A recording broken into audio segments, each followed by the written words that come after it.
नमस्कार जी। आज हम एक बहुत ही प्राचीन और गहरे संवाद में उतर रहे हैं।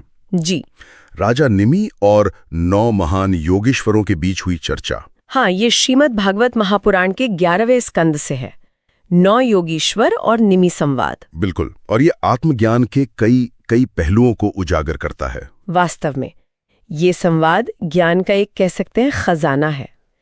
राजा निमि जो खुद ज्ञान और वैराग्य के लिए जाने जाते थे। हाँ, विदेह राजा। हाँ, विदेह राजा। उन्होंने परम कल्याण से जुड़े कुछ बहुत ही गहरे सवाल पूछे। और हमारा मकसद भी यही है कि उन सवालों और 9 योगेश्वरों के जवाबों का जो सार है उसे समझें। जी। हम जानेंगे कि ये भागवत धर्म क्या है, ये माया क्या चीज है जिससे हम सब उलझे हुए हैं, और इससे निकलने का रास्ता क्या है। फिर कर्म योग का क्या मतलब है, ईश्वर के अलग अलग अवतार क्यों होते हैं। हाँ, और कैसे कैसे पूजा बदलती है अलग अलग युगों में। हाँ बिल्कुल, उन सब पर एक नजर डालेंगे। यहाँ ये जानना भी दिलचस्प है कि ये 9 योगेश्वर थे कौन। हाँ, ये जरूरी है। ये भगवान ऋषभ देव के 100 पुत्रों में से 9 थे। कवि, हरि, अंतरिक्ष, प्रबुद्ध, पिप्पलायन, आविर्होत्र, द्रुमिल, चमस और करभाजन। अच्छा। और ये आत्मविद्या में इतने माहिर थे कि इन्हें जीवन मुक्त कहा गया। जीवन मुक्त मतलब शरीर में रहते हुए भी मुक्त। वो पृथ्वी पर बिना किसी बंधन के घूमते थे, अक्सर दिगंबर अवस्था में भी। ओहो, जो उनके परम वैराग्य को दिखाता था। तो सोचिए, जब ऐसे ज्ञानी महात्मा राजा निमि के यज्ञ में अचानक आ गए होंगे, क्या माहौल रहा होगा। हाँ, राजा ने तो फौरन उनके तेज को पहचान लिया होगा। बिल्कुल, आदर से बिठाया और फिर शुरू हुआ सवालों का सिलसिला। और यहीं से इस संवाद की एक खास बनावट सामने आती है। कैसे? राजा निमि सवाल पूछते हैं और हर सवाल का जवाब एक अलग योगीश्वर देते हैं। अच्छा, बारी बारी से। हाँ, बारी बारी से अपने खास ज्ञान के आधार पर। ऐसा लगता है जैसे कोई रहस्य परत दर परत खुल रहा हो। दिलचस्प है। तो सबसे पहला सवाल क्या था? राजा ने पूछा परम कल्याण के बारे में, मतलब अल्टीमेट गुड क्या है। और जवाब किसने दिया? सबसे पहले योगीश्वर कवि सामने आए।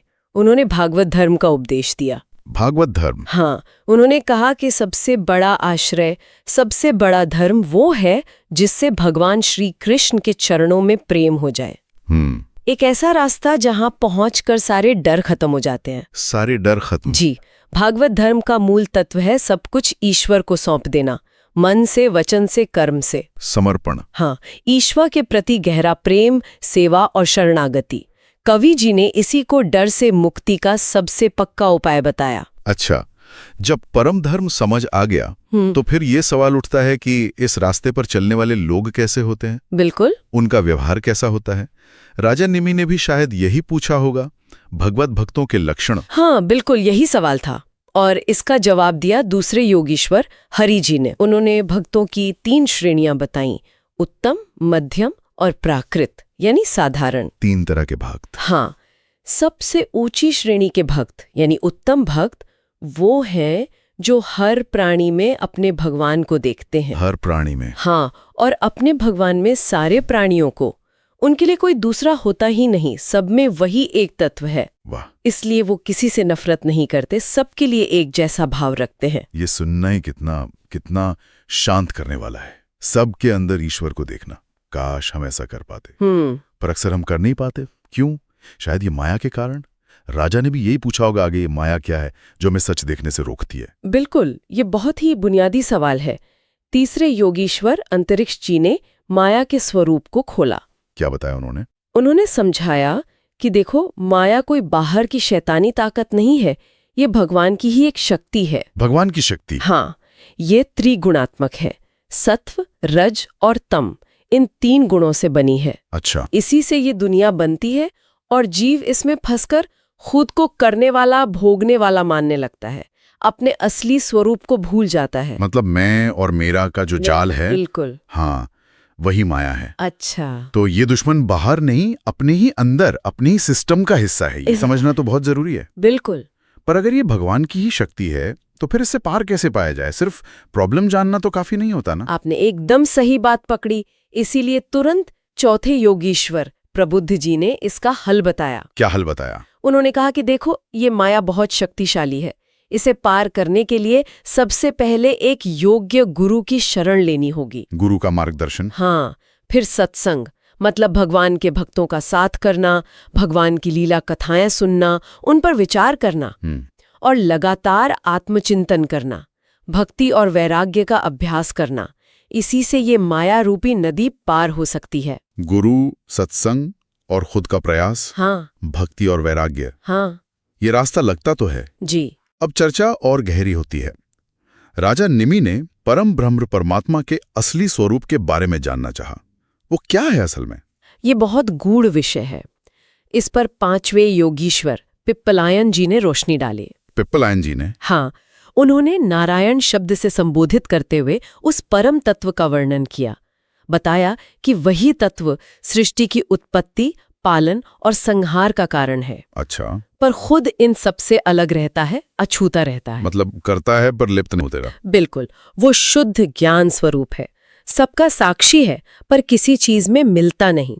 जैसे आकाश सब में है पर सबसे अलग है। हाँ, सही उदाहरण है। वैसे ही परमात्मा हर जीव में आत्मा के रूप में मौजूद है पर कर्मों के फल से बनता नहीं। साक्षी भाव, यानी देखना, जानना पर उसमें उलझना नहीं। अब यहाँ एक बहुत ही प्रैक्टिकल सवाल आता है जो शायद हम सबको रोज महसूस होता है। कौन सा? राजा निमि ने कर्मयोग के बारे में पूछा।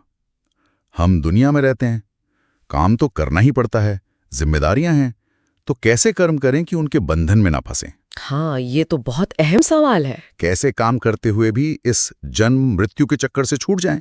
ये प्रश्न तो हर युग के लिए, हर इंसान के लिए जरूरी है।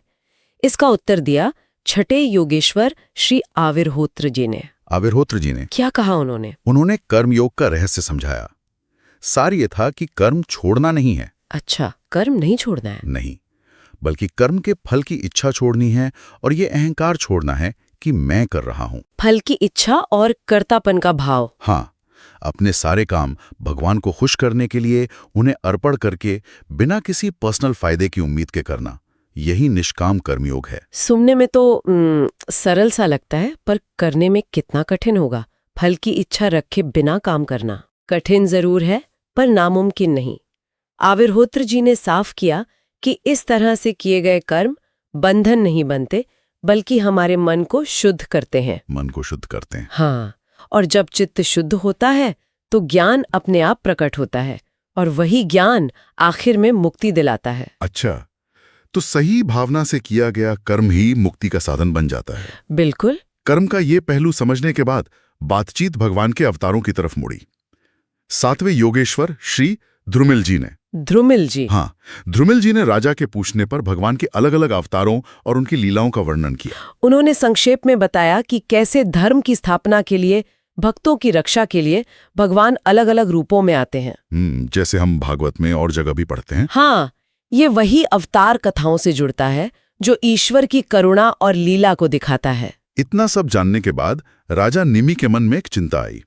उन्होंने पूछा, महाराज, उन लोगों का क्या होता है जिनकी इच्छाएं कभी खत्म नहीं होती, जिनका मन और इंद्रियां काबू में नहीं है और जो भगवान की भक्ति भी नहीं करते, मतलब जो इस आध्यात्मिक रास्ते पर नहीं चलते, उनका अंत क्या होता है? ये सवाल थोड़ा दिल दहलाने वाला है पर जरूरी भी है। हाँ। इसका उत्तर 8वें योगेश्वर श्री चमस जी ने दिया और उनका जवाब बहुत साफ और गंभीर था।